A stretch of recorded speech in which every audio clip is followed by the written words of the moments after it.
বংশধারায় বিশেষজ্ঞ অনেক পণ্ডিতের মতে গাসসানী বংশের রাজন্যবর্গ এবং আউস ও খাজরাজের আনসাররা ছিল নাবেত বিন ইসমাইল আলাইহিসালামের বংশধর, তাদের রেখে যাওয়া উত্তরাধিকার।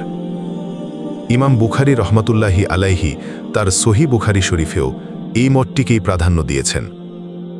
তিনি বুখারী শরীফে একটি অধ্যায়ের শিরোনাম দিয়েছেন হজরত ইসমাইল আলাইহিসালামের সঙ্গে ইয়েমেনের বংশসূত্রে সম্পর্ক।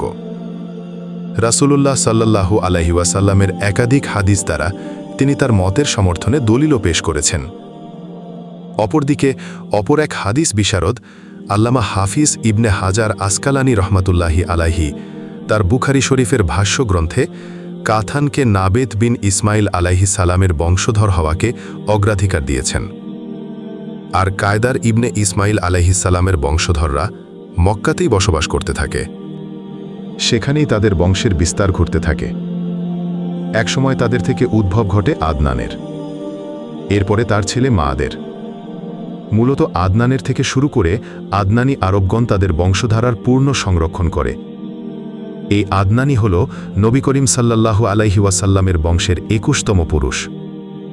নবী করিম সাল্লাল্লাহু আলাইহি ওয়াসাল্লাম থেকে বর্ণিত, তিনি যখন বংশগণনা করে আদনান পর্যন্ত পৌঁছে যেতেন, এরপরে আর আগে বাড়তেন না, বরং তখন তিনি বলতেন, বংশগণনাকারীরা মিথ্যা বলেছে। কিন্তু একদল উলামায়ে কেরাম এই হাদিসটিকে জয়ীফ আখ্যায়িত করে আদনানের পরেও নবী করিম সাল্লাল্লাহু আলাইহি ওয়াসাল্লামের বংশগণনাকে জায়েজ মনে করেন। তথাপি এই অংশের বংশ পরম্পরার ক্ষেত্রে তাদের মধ্যে এত মতানৈক্য দেখা যায় যে এগুলোর মাঝে কোনোভাবেই এতটুকু সামঞ্জস্য বিধান সম্ভব নয়। প্রখ্যাত প্রাজ্ঞপুরুষ আল্লামা কাজী মোহাম্মদ সুলাইমান মনসুরপুরী রহ ইবনে সাআদের বর্ণনাকে অধিকার দিয়েছেন। ঐতিহাসিক তাবারি ও মাসুদি রহর বর্ণনাও তাই। আর তা হল নবী করিম সাল্লাল্লাহু আলাইহি ওয়াসাল্লাম থেকে নিয়ে হজরত ইব্রাহিম পর্যন্ত রয়েছেন মোট ৪০ পুরুষ। মাদের বংশধারা তার ছেলে নজর থেকে শুরু করে বিভিন্ন শাখায় বিস্তৃত হয়। কারো মতে নজর ব্যতীত মাদের আর কোনো ছেলে ছিল না, আর নজরের ছিল ৪ ছেলে।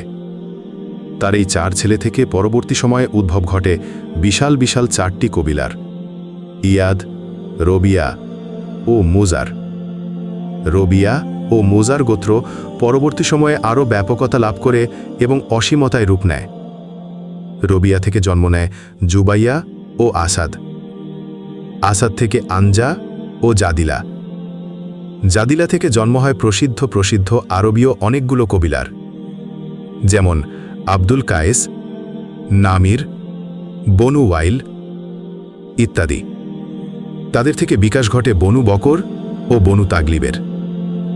বনু বকর থেকে জন্ম নেয় বনু কায়েস, বনু সাইবান ও বনু হানিফা ইত্যাদি কবিলা। আর আনজা থেকে উচ্চারিত হয় বর্তমান সৌদি আরবের বাদশাহ সৌদের বংশধারা। মোজার গোত্রগুলি পরবর্তী দুটি বৃহৎ শাখায় বিভক্ত হয়ে পড়ে। কায়েস আইলান বিন মোজার ও ইলিয়াস বিন মোজারের বংশধর। কায়েস আইলানের বংশ থেকে বের হয় বুন সালিম, বনু হাওয়াজিন, বনু সাসা, বনু গাতফান। বনু গাতফান থেকে জন্ম নেয় আবস, জুবাইয়ান ও আসুর ইত্যাদি। ইলিয়াস বিন মুজার থেকে জন্ম নেয় তামিম বিন মুররা, হুজাইল বিন মুদ্রিকা, বনু আসাদ বিন খুজাইমা, কেনানা বিন খুজাইমার বংশধারা।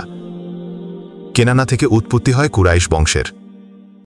তারা হল ফিহর বিন মালিক বিন নজর বিন কেনানার বংশধর। কুরাইশরা পরবর্তী সময়ে বিভিন্ন কবিলায় বিভক্ত হয়ে পড়ে। তন্মধ্যে প্রসিদ্ধ কয়েকটি হল জুমাহ, সাহম, আডি, মাকজুম, জুহরা ও কুশাই বিন কিলাবের বংশধর। আর তারা হল আব্দুদ্দার বিন কুশাই, আসাদ বিন আব্দুল উজ্জা বিন কুশাই ও আবদে মানাফ বিন কুশাই। আবদে মানাফ থেকে আবার 4টি শাখা বের হয়। তারা হল আবদে শামস, নওফল ও হাসিম। আর এই হাসিমের ঘর থেকে আল্লাহ তাআলা সাইয়েদুনা মুহাম্মদ বিন আবদুল্লাহ বিন আব্দুল মুত্তালিব বিন হাসিমকে নবী ও রাসূল হিসেবে মনোনীত করেন সাল্লাল্লাহু আলাইহি ওয়াসাল্লাম। রাসূল করিম সাল্লাল্লাহু আলাইহি ওয়াসাল্লাম ইরশাদ করেন, আল্লাহ তাআলা ইব্রাহিম আলাইহিস সালামের সন্তানগণ থেকে হযরত ইসমাইল আলাইহিস সালামকে মনোনীত করেছিলেন। আর ইসমাইলের সন্তান থেকে বনু কেনানাকে নির্বাচিত করেছিলেন। বনু কেনানাকে বাছাই করেছিলেন, আর কুরাইশ থেকে মনোনীত করেছিলেন। বনু হাসিম থেকে পছন্দ করেছিলেন আমাকে।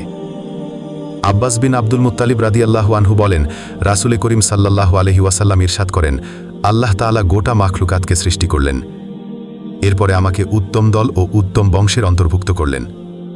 এরপরে অনেক কবিলাকে সৃষ্টি করলেন, আর আমাকে বানালেন সর্বোত্তম কবিলা থেকে। এরপরে অনেক ভালো ঘর তৈরি করলেন, আর আমাকে বানালেন সর্বোত্তম ঘর থেকে। সুতরাং আমি গোটা আরব জাতির মধ্যে মনের দিক দিয়ে এবং বংশের দিক দিয়ে সর্বোত্তম। অন্য এক বর্ণনায় এসেছে, আল্লাহ তাআলা গোটা মাখলুকাতকে সৃষ্টি করলেন, এরপরে আমাকে সবচেয়ে উত্তম দলে সৃষ্টি করলেন। অতঃপর তাদেরকে আবার দুই দলে ভাগ করলেন এবং আমাকে উত্তম দলে সৃষ্টি করলেন। এরপরে তাদেরকে বিভিন্ন গোত্রে ভাগ করলেন, আর আমাকে বানালেন সর্বোত্তম গোত্রে। এরপরে তাদেরকে বিভিন্ন ঘরে ভাগ করে দিলেন, আর আমাকে বানালেন সবচেয়ে উত্তম ঘর এবং উত্তম মনের অধিকারী। ধীরে ধীরে আদনানের বংশধরের সংখ্যা যখন বেড়ে চলল, তখন এক পর্যায়ে তারা বৃষ্টির পানি ও তৃণলতার খোঁজে আরবের প্রান্তে প্রান্তে ছড়িয়ে পড়ল। এর ধারাবাহিকতায় আব্দুল কায়েস, বনু বকর বিন ওয়ায়েল এবং বনু তামিমের কিছু শাখা হিজরত করে বাহরাইনে চলে যায় এবং সেখানে গিয়ে আবাস গড়ে তোলে। অপরদিকে বনু হানিফা বিন আলী বিন বকর ইয়েমামার দিকে বের হয়ে চলে যায় এবং হু নামক স্থানে গিয়ে অবতরণ করে। এটা ছিল ইয়েমামার একটি নগর। বনু বকর বিন ওয়ায়েলের সবাই ইয়েমামা থেকে শুরু করে বাহরাইন, কাজেমা উপকূল ও ইরাক উপসাগরীয় অঞ্চলের বিস্তীর্ণ গোটা এলাকায় পিঁপড়ার মতো ছড়িয়ে পড়েছিল। ইরাকের মরু অঞ্চলের দিক বিদিক উবুল্লার সবগুলি অঞ্চল তাদের দ্বারা ভরে যায়। বনু তাগলিব ইউফ্রেটিস দ্বীপে অবস্থান গ্রহণ করে। তাদের অনেক শাখাগোত্র বকরে বসবাস করত, আর বনু তামিম মরু এলাকায় স্থায়ী আবাস গড়ে তুলেছিল। বনু সালিম মদিনার নিকটেই বসবাস শুরু করেছিল।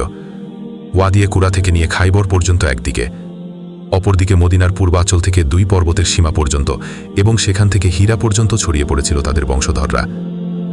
বনু আসাদ তাইমার পূর্ব ও কুফার পশ্চিমাঞ্চলে বসবাস করত। তাদেরও তাইমার মাঝে বনু তাইয়ের ছোট ছোট ঘরবাড়ি ছিল। তাদের ও কুফার মাঝে ছিল 5 দিনের দূরত্ব। জুবায়েন তাইমা থেকে হরানের নিকটে বসবাস করত, আর তাহামাই থেকে গিয়েছিল কেনানা শাহাগোত্রগুলি। এ সকল গোত্রের একে অপরের মাঝে কোনো মিলমিছিলের বাঁধন ছিল না, তারা ছিল শতধা বিভক্ত। কিন্তু একসময় তাদের মধ্যে আবির্ভাব ঘটে কুসাই বিন কিলাবের। সে তাদেরকে তাদের ইতিহাসে প্রথমবারের মতো ঐকিকতার সুতোয় গেঁথে দেয়। তাদের মধ্যে ঐক্যমত্যের বাজার সরগরম ওঠে। বিশ্বের জাতিগোষ্ঠীর মধ্যে তাদের ইজ্জত ও মর্যাদা বহুগুণে বেড়ে যায়।